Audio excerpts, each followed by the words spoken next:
শুধু দর্শক, আমি জাতীয় প্রেস ক্লাবের সামনে একজন ভদ্রলোক দেখতে পাচ্ছি এবং উনি একটি অভিযোগ তুলে ধরছেন। ফায়ার সার্ভিসে চাকরি করতেন এবং উনি যে অভিযোগটা তুলে ধরেছেন সাংবাদিকদের শরণাপন্ন হয়েছেন এই কারণেই অন্তর্বর্তী সরকার প্রধানকে জানানোর জন্য। আপনার নাম পরিচয় দিয়ে বলুন, আপনার ঘটনা, আপনার নাম পরিচয় দিয়ে বলুন। বলুন।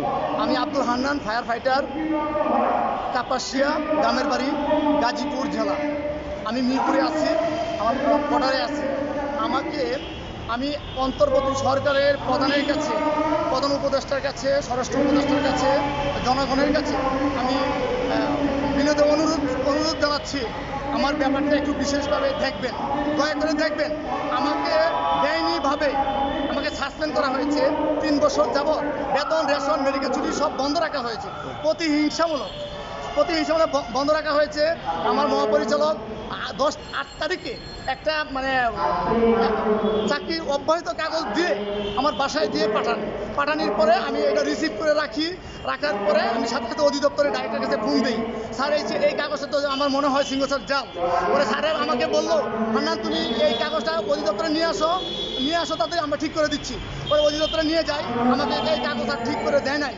একদিনে পারে নাই, বলছে আবার কালকে আসো। পরের দিন আমি আবার 2টার সময় যাই। 2টার সময় গেলে আমাকে ঘুরাইতে সন্ধ্যা 5টা-6টা বাজে। ওনার বিরুদ্ধে আপনার কোনো অভিযোগ আছে কিনা? উনির বিরুদ্ধে আমার অভিযোগ। কি ওনার নাম পরিচয়, ওনার নাম কি বলেন? Brigadier general Moinuddin Ahmed. উনি কি এখন চাকরিরত? ফায়ার সার্ভিসের মহাপরিচালক। আচ্ছা। উনি বর্তমানে আছেন। উনি 2 বছর যাবত চুক্তিতে আসছিলেন, এখনো উনি বহাল আছে। কি অভিযোগ ওনার বিরুদ্ধে? আমার অভিযোগ, আমাকে বেআইনিভাবে চাকরি থেকে সাসপেন্ড করা হয়েছে। উনি 200 কোটি টাকা দুর্নীতি করেছে। চাকরি, টেন্ডার, নিয়োগ বাণিজ্য থেকে শুরু করে বহুতল ভবনের সেফটি প্ল্যান থেকে শুরু করে উনি সহ উনি সব পরিবারের সব এই দুর্নীতি চালিয়ে যাচ্ছে। আমাদের ফায়ার সার্ভিসের ফায়ার ফাইটারদেরকে বদলি করে 50,000 টাকা মতো ঘুষ দিচ্ছে। আবার ইন্সপেক্টরদেরকে বদলি করা হয়েছে। এমনকি আমাদের ফায়ার সার্ভিসের 20 জনকে সাসপেন্ড করা হয়েছে। একজন ফায়ার ফাইটার জনাব জিয়াউর রহমান বলেছেন, ফেসবুকে লাইভ করেছেন বিদায়, তাকেও চাকরি থেকে সাসপেন্ড করা হয়েছে। এই চাকরির ব্যাপারে উনি সাসপেন্ড করা হয়েছে। আমাকে 10 লক্ষ টাকা চাঁদা চাওয়া হয়েছে। আমি এই চাঁদা দিতে পারি না, আমার গ্যাসের লাইন, পানি লাইন, বিদ্যুতের লাইন বিচ্ছিন্ন করা হয়েছে। এইসব সূত্র ধরে আমাকে চাকরি থেকে সাসপেন্ড করে রেখে হয়েছে। বর্তমানে আমি বিচার চাচ্ছি। আমি এই দুর্নীতিবাদের বিচার চাচ্ছি, অব্যাহত চাচ্ছি। আইনের আওতায় আনতে হবে। আমাকে যে মিথ্যা মামলা দেওয়া হয়েছে, সেই মিথ্যা মামলার কোনো আমার এজাহারের অন্তর্ভুক্ত নয়। আমার তদন্ত সমস্ত সবকিছু সঠিক। ভুয়া একটা মামলা দিয়ে আমাকে জেল পাঠা হয়েছে। কিন্তু আল্লাহর অশেষ রহমত, আমি মুক্তি পেয়ে আমি আপনাদের সাথে, সাংবাদিকদের সাথে কথা বলতে চাচ্ছি। আমার জন্য দোয়া করবেন, আমার পরিবারের জন্য দোয়া করবেন। আপনার কয় ছেলে সন্তান? আমার 2টা বাচ্চা, 2টা ছেলে সন্তান। এখন আপনি অবস্থান করছেন কোথায়? এখন আমি অবস্থান করছি বর্তমানে অবস্থান প্রেস ক্লাবে। প্রেস ক্লাবের সাংবাদিকদের শরণাপন্ন হয়েছেন। সাংবাদিকদের সামনে সমাপন হয়েছে। ন্যায় বিচার চাচ্ছি। আমি ন্যায় বিচার চাচ্ছি অন্তর্বর্তীকালীন সরকারের প্রধানের কাছে। আমি উনিকে ধন্যবাদ জানাই। উনি অত্যন্ত ভালো মানুষ। উনি শ্রদ্ধাভাজন, স্বরাষ্ট্র উপদেষ্টা থেকে শুরু করে অত্যন্ত ভালো মানুষ। আমি অন্তর্বর্তী সরকারের প্রধানের কাছে জোর দাবি জানাচ্ছি এবং ছাত্র ভাইদের কাছে জোর দাবি জানাচ্ছি। আমার 2টি বাচ্চা, একটা 3তে পড়ে আর একটা কেজিতে পড়ে। তারাও এই সরকারের সমন্বয় করে তারা ছাত্রদেরকে চাপিয়ে পড়েছে, খাবার বিতরণ করেছে, পানিও দিয়েছে। আমার পরিবার সহ আমরা 200 লোকের খাবার পর্যন্ত দিয়েছি, পানি দিয়েছি, চাপিয়ে পড়েছি। এখন আমাকে মিথ্যা মামলা দিয়ে আমাকে এই করা হয়েছে। আমাকে গুম করার পরিকল্পনা ছিল।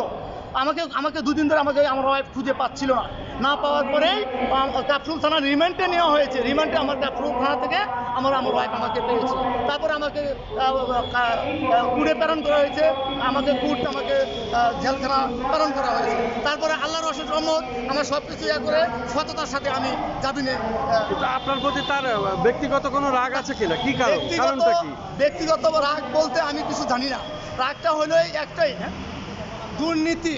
ব্যক্তিগত রাগ হইল দুর্নীতির কথা বলার কারণে। যেমন দুর্নীতি ছোটোর থেকেই বলি, যেমন একটা ফায়ার সার্ভিসের কোয়ার্টারের উপরে একটা 3 তলার উপরে 4 তলা একটা কোয়ার্টার করেছে, সেটার মধ্যে দুর্নীতি হয়েছে। আর আমার কাছে 10 লক্ষ টাকা চাঁদাও চাওয়া হয়েছে। আমাদের প্রত্যেকটা ফায়ারম্যানদের প্রত্যেকদিন বদলি হচ্ছে। প্রতিদিন 50-100 লোকের বদলি হচ্ছে। এই বদলি থেকে 50,000 টাকা ওরা ঘুষ খাচ্ছে। ইন্সপেক্টরের বদলি হচ্ছে। এক ইন্সপেক্টর ফজর রাব্বি, ওকে 10 বার বদলি করা হয়েছে। উনি বদলি করার পরে উনি আবার চাকরিতে সাসপেন্ড করা হয়েছে। তার উপরে উনি হুমকি দেওয়া হয়েছে, তার উপরে হামলা করা হয়েছে। আপনি এই দুর্নীতিবাজ অফিসারের বিরুদ্ধে অভিযোগ করছেন ওনাকে ন্যায় বিচারের আওতায় আনতে। আমি ন্যায় বিচার দাবি চাচ্ছি। উনি চাচ্ছেন যে উনি দেশের প্রচলিত আইন ওনার বিচার হোক। বিচার হোক। ধন্যবাদ আমাকে আপনাকে। মিথ্যা মামলা আমার যাওয়া হয়েছে, আমি বিচার চাচ্ছি। ও, আমি একজন নিরীহ মানুষ। আপনার ক্ষতিপূরণও চাচ্ছেন আপনি। আমি আমার সব বন্ধ, আমি কোথায় যাব? আমাকে সব আমি দাবি জানাচ্ছি, আমি বিচার চাচ্ছি। আমার সাথে যারা এই অত্যাচার করেছে সবার বিচার চাচ্ছি এবং আমার ক্ষতিপূরণ সহ সমস্ত সব কিছু আমি পুনর্বহাল চাচ্ছি। আপনাকে অনেক অনেক ধন্যবাদ। আসসালামু আলাইকুম, ভালো থাকেন।